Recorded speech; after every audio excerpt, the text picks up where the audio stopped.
भाई किस किस के सैलरी आते ही 10 दिनों के अंदर में पैसे खत्म हो जाते हैं। मतलब जो भी आपका सैलरी आए 20,000 30,000 40,000 और 10 दिनों के अंदर खत्म हो जाता है। कमेंट करके बताना। इस वीडियो में टोटली हम लोग डिस्कस करेंगे और मैं आपको यकीनन कहता हूँ, मैं आपको पैसे बचाने का एक तरीका बता दूंगा। भले ही आपकी सैलरी 10,000 रुपये हो या आप 10,000 रुपये कमा रहे हो, मतलब 10,000 आपकी सैलरी आता हो, उसके बावजूद भी मैं आपको ऐसे ऐसे तरीके बता दूंगा जिसके हिसाब से उसके अंदर से भी आप 2 से 3 हज़ार रुपये आप बचा पाओगे। तो सिंपल ये होता क्या है, ये हमारी दोस्त नहीं है, ये हमारी सैलरी की दोस्त नहीं है। सैलरी जो हमें आ रहा है वो हमारी एबिलिटी के ऊपर आ रहा है, जितना हमारे अंदर नॉलेज है और उसके ऊपर ही है। क्योंकि आपने एक वर्ड सुना होगा कि इंसान कभी भी अपनी औकात से ज़्यादा नहीं कमाता। ये बात ध्यान रखें। अगर आज, बुरा मत मानना ये बात, अगर आज हमारी सैलरी सिर्फ 30 से 40 हज़ार रुपये है तो हमारी औकात ही इतनी है 30 से 40 हज़ार रुपये कमाने के लिए। तो मैं आज की इस वीडियो में सिर्फ ये समझाने वाला हूँ कि 10 दिनों के अंदर जो हमारा पैसा खत्म हो रहा है, कोशिश ये करेंगे कि ये 10 दिनों में खत्म ना हो, ये 25 से 26 दिन चले। और किन किन चीज़ों पे खर्च करने चाहिए इनके ऊपर हम लोग बात करेंगे। रियलिटी तो ये है। तो सबसे पहले हम लोग समझते हैं हमारी सैलरी, सपोज दैट कि हमारी सैलरी 10,000 रुपये है। तो 10,000 रुपये में से क्या होता है, फर्स्ट डे जैसे कि 30 तारीख को हमारी सैलरी आए या 1 तारीख को हमारी सैलरी आए, तो हम लोग करते क्या हैं। देखो सबसे बड़ी प्रॉब्लम पता है क्या है, हमारा हिसाब किताब ही नहीं है। हम सभी चीज़ का अपना हिसाब किताब रखते हैं, लेकिन पैसे का हिसाब किताब आज तक हमने नहीं रखा। अगर हमारा सैलरी 10,000 रुपये, हमें नहीं मालूम किस छेद में वो 10,000 रुपये जा रहे हैं। समझ रहे हो ना। मतलब कहने का तात्पर्य यह है कि हमने खड्डे इतने कर रखे हैं कि ये जो 10,000 रुपये का जो बोरी आ रहा है ना, वो पहले 1-2 खड्डे में ही भर जाते हैं। और हमारे पास खड्डे कितने अनगिनत हैं। मतलब खड्डे के अंदर ईएमआई ले रहा हूं, आपके वांट्स के ऊपर है। आपने ऐसे शौक पाल रखे हैं कि आपको गुच्ची के शूज पहनने हैं, लेकिन आपकी सैलरी सिर्फ 10,000 रुपये, आपकी सिर्फ 8,000 सैलरी है, लेकिन आपको तो भैया मॉन्टेने कैर्लो का आपको टी शर्ट पहनने हैं 4-5 हज़ार रुपये की। तो चीजें समझने योग्य होती हैं। आप उसके अंदर ही पैसे कमा सकते हो, उसके अंदर से बचा सकते हो। तो अब अभी हम लोग क्या ध्यान रखने वाले हैं, यदि आपकी सैलरी 10,000 रुपये है, आपका हार्डली घर का खर्चा कितना होगा। देखिए, अगर आपकी सैलरी 100 करोड़ से ऊपर है, 10 करोड़ से ऊपर है, करोड़ लगाना चाहिए, मैं के लगा रहा हूँ, 10 करोड़ है, 5 करोड़ है, तो कहीं ना कहीं इतना तो आपका घर खर्चा है। ऐसा तो नहीं है कि इसमें से 50% करीबन करीबन 50 करोड़ रुपए आपका घर खर्चा हो जाएगा, ऐसा नहीं है। लेकिन मैं 10 20 30 40 50 हज़ार रुपए की बात करूंगा।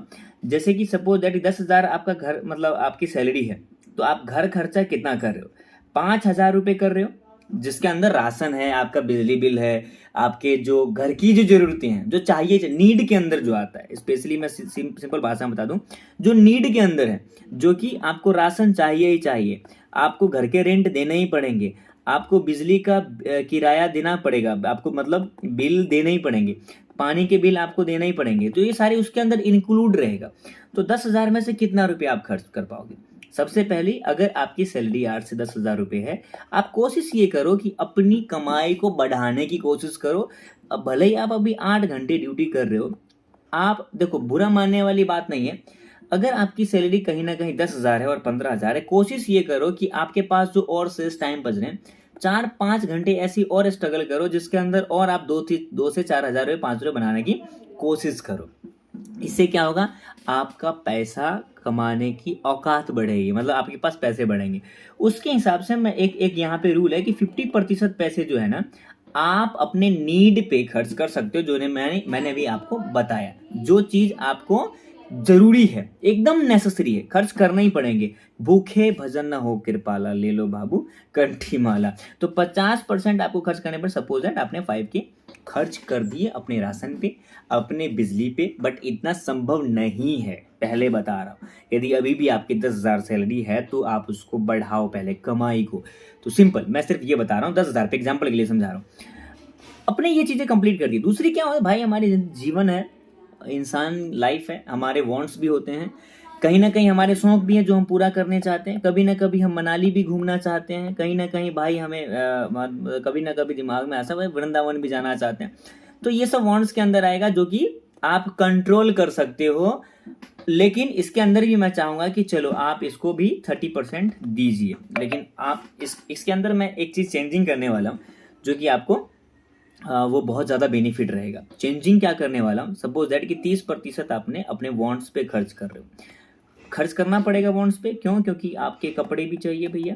हाँ, यहाँ पे आप गुच्ची की चीज़ें मत लाओ, आप एक नॉर्मल ब्रांड के ला सकते हो, सस्ते ला सकते हो, जिसके अंदर आप वॉन्ट्स पर कंट्रोल कर पाओ। कंट्रोल बहुत ज़रूरी है। वॉन्ट्स पे कंट्रोल नहीं करोगे तो जो आगे का 20% की बात करूंगा, ये ऊपर वाला जो ये 50% है, इसमें कम पड़ जाएंगे भैया। घर में लड़ाई हो जाएगी, घर में कलेश हो जाएंगे, क्योंकि नीड पे आप कभी कंट्रोल नहीं कर पाओगे। जो चाहिए बिल जो बनेंगे वो भुगतने पड़ेंगे। हाँ, ध्यान ये रखो कि 10-15 हज़ार की सैलरी है तो घर में एसी मत लगाओ। क्यों? क्योंकि एसी लगाओगे तो बिल फटेंगे और फिर आप वहाँ प्रेशर में आ जाओगे। तो सिंपल 30% आप वॉन्ट्स पे खर्चा करने वाले हो, अभी भी आपके पास 20% बचे हैं। 10,000 का 20% कितना होता है भैया? 2,000 रुपये। अब 2,000 रुपये के, अरे के लगा दिया मैंने, ये तो बहुत ज़्यादा हो गया। 2,000 रुपये आप क्या करने वाले हो? 2,000 रुपये किस तरीके से आप खर्च करोगे? सबसे पहला पॉइंट आप याद रखें कि आपके पास एक इमरजेंसी फंड होना चाहिए, बहुत ज़्यादा ज़रूरी है। किसी ना कारणवश आपके ये जॉब चले जाते हैं, किसी भी कारणवश मेडिकल इमरजेंसी हो जाता है। आई नो कि हर घर में हेल्थ इंश्योरेंस नहीं होता है, आई नो कि हर घर में लाइफ इंश्योरेंस नहीं होता है, तो कहीं ना कहीं आपके लिए एक इमरजेंसी फंड होना अति आवश्यक है भैया, मतलब ज़रूरी है। कितना? 3 से 4 महीने का आप रखो अपने पास। और ये कहाँ से होना चाहिए? आपके बैंक अकाउंट में होना चाहिए, या कुछ ऐसे लिक्विड में होना चाहिए जो पैसे आप निकाल सको, इमिडिएटली निकाल सको इमरजेंसी में। तो 30% खत्म होने के बाद 20% में बात कर रहा था कि 2,000 रुपये भाई आपके पास, ये पैसे आप कहाँ करोगे? सबसे पहला प्लान ये करो कि 3 से 4 महीने दबा के आपके जो मंथली खर्चेज हैं, सपोज दैट 5,000 है, तो 4-5 हज़ार का 4-5 महीने का, जो मान लीजिए आप 20,000 हो गया या आप 30,000 रुपये, ये आप अलग करके सेव कीजिए। फिर बात आती है कि ये 2,000 रुपये जो बचेगा हम क्या करेंगे? इसे करने हैं आपको इन्वेस्ट। 10,000 में आप कमा रहे हो तो छोटे छोटे पैसे इन्वेस्ट होंगे। सपोज कभी 1,000 रुपये मंथली स्टार्ट कर लो या 500 रुपये कर लो, क्योंकि आप फर्स्टली आप इमरजेंसी फंड में डालने वाले हो और पैसे आपके इमरजेंसी फंड में होने बहुत ज़्यादा ज़रूरी है। तो 2,000 रुपये आप क्या करने वाले हो? आप अपने सेविंग के लिए, आप अपने इन्वेस्टमेंट के लिए रखने वाले हो। क्यों? क्योंकि ये नहीं रखोगे तो आने वाले दिन में आपको प्रॉब्लम का सामना करना पड़ेगा, जो कि नहीं हम चाहते हैं कि हो, और आप भी नहीं चाहते हैं कि होना चाहिए। तो ध्यान ये रखें, अगर यही चीज़ अगर आपका 40,000 सैलरी है तो आप उसमें ये डिवाइड कर ले। अब मैं बता रहा था आपको कि मैं चेंजिंग करने वाला हूँ। चेंजिंग क्या करने वाला हूँ? जैसे कि मैंने आपको वॉन्ट्स बताया, इसमें 30% था, और लास्ट में जो मैं बताया 20%, जो कि इन्वेस्ट या सेविंग में आप रख सकते हो। तो इन्वेस्ट में जो आप 20 रख रहे हो, इसे आप लोग कन्वर्ट करके एक मतलब आगे पीछे कर सकते हो। क्यों? इसलिए कह रहा हूँ, यहाँ कर दीजिए 20% और ये कर दीजिए 30%। ये फिर से बता रहा हूँ, यदि आपकी सैलरी या आपका टर्नओवर 200-300 करोड़ से ऊपर है तो भाई ये वहाँ नहीं चलेगा। 50% आप नीड पे खर्च नहीं करोगे, 50 करोड़ रुपए। तो सिंपल ये उन्हीं लोगों के लिए हैं जो हम जैसे हैं, कम से कम पैसे बने तो उसमें किस तरीके से मैनेजमेंट करें। डिटेल में और बेहतरीन तरीके से बवंडर वीडियो आने वाला है, जिसके अंदर मैं ढंग से ऐसे मैनेजमेंट सिखा दूंगा आपको कि आप पैसे की अहमियत को समझ पाओगे, किस तरीके से हम पैसे को कंट्रोल कर पाएंगे।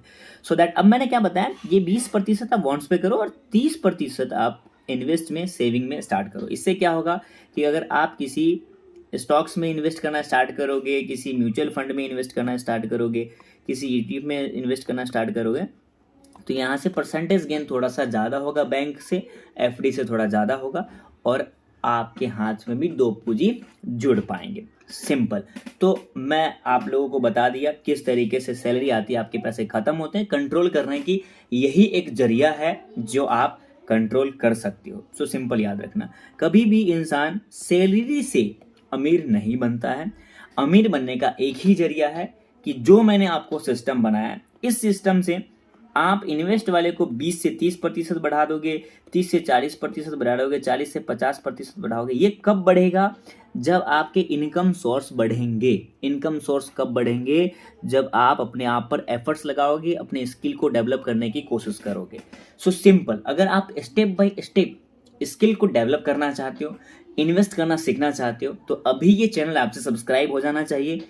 अगर आपको ये पूरा नॉलेज जेन्युइन लगा, रिलेटेबल लगा, तो आप सब्सक्राइब करके जरूर जाइएगा। Thank you so much everyone, मिलते हैं नेक्स्ट वीडियो में। जय हिंद।